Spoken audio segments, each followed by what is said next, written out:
En 2011, la population mondiale atteint 7 milliards de personnes, dont 4 milliards sont asiatiques. Parmi les asiatiques, il y a 0,2 milliards qui viennent du Moyen-Orient, 1,2 de l'Inde, 1,3 de la Chine et 1,3 de l'Asie-Pacifique. Mais les Asiatiques ne vivent pas que sur leur territoire. Ils sont un peu partout dans le monde, notamment les Chinois.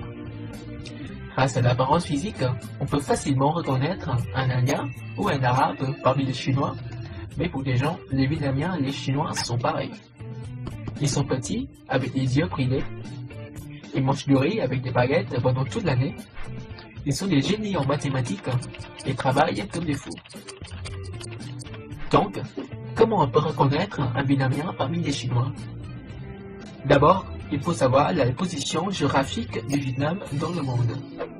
Ici, c'est la Chine, et voici le Vietnam. Comme c'est le pays voisin, et dans le passé, le Vietnam était envahi par les Chinois pendant un millénaire, le fait que nos cultures sont similaires est inévitable. Par contre, le Vietnam se situe en Indochine. Il est devenu le centre culturel de l'Asie dans le passé, et notre culture était le mixte entre la culture indienne et celle de la Chine. On parle le langage, qui est de la même famille que les Thaïlandais, mais une autre écriture s'est basée sur les caractères chinois. On appelle cette méthode d'écriture le nom. Le nom est une sorte de l'écriture très particulière. On utilise la prononciation des sinogrammes pour en exprimer le sens en vietnamien. Voici le mot que l'on écrit en chinois, ça se prononce moi. En cantonais, ça veut dire un pas, mais en vietnamien, cette prononciation signifie le chiffre 1. Cette méthode d'écriture existe aussi dans les autres pays voisins de Chine, par exemple la Corée et le Japon. Comme vous le savez, actuellement les Coréens et les Japonais écrivent encore en sinogramme, mais nous, les Vietnamiens, on ne l'utilise plus. Pourquoi? Après une période de 900 ans d'indépendance vis-à-vis de la Chine, notre culture a été influencée ensuite par celle de l'Occident, à cause de la colonisation française. C'est à cette époque où l'on va apparaître le Woke, la romanisation du langage vietnamien, qui a été développé en 1651 par un missionnaire chrétien français, Alexandre de Rhodes. Le principe se base sur l'alphabet standard, en inventant de nouveaux glyphes et en supprimant ceux dont on n'a pas besoin. Avec cette méthode, l'alphabet vietnamien contient 29 lettres avec 17 consonnes et 12 voyelles et 8 virame.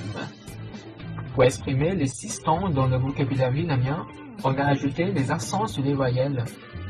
L'accent aigu pour le ton haut, le tin pour le ton haut mélodique, le rien pour le ton neutre, le crochet en chef pour le ton bas mélodique, l'accent grave pour le ton bas descendant et le point souscrit pour le ton parlotant. On reprend l'exemple précédent. Ceci est le chiffre 1 écrit en homme, ça se prononce mot. En utilisant le Woke, on écrit ce qu'on entend, le M, le O, le T et le point souscrit pour avoir le ton. Mais pendant cette époque, le Woke n'était qu'un moyen de la mission chrétienne de la colonisation. La plupart des gens étaient analphabètes ou connaissaient très peu de noms. Après la révolution d'août en 1945, le Vietnam moderne est né. Grâce à sa simplicité, le Woke est tenu comme l'écriture principale de l'État. Il est utilisé dans l'éducation, dans l'inspiration et dans la communication. Cette fois, la culture vietnamienne a encore pratiqué le mixage. On a des coutumes traditionnelles comme les Chinois, on parle à la manière des Thaïlandais et on écrit en latin que les Occidentaux. Bref, si vous voyez un Asiatique dans la rue, il faut savoir s'il est chinois ou vietnamien. Il faut juste regarder son carnet de notes. Moi, je suis fier d'être vietnamien et en tant qu'artiste, je vise un moi universel.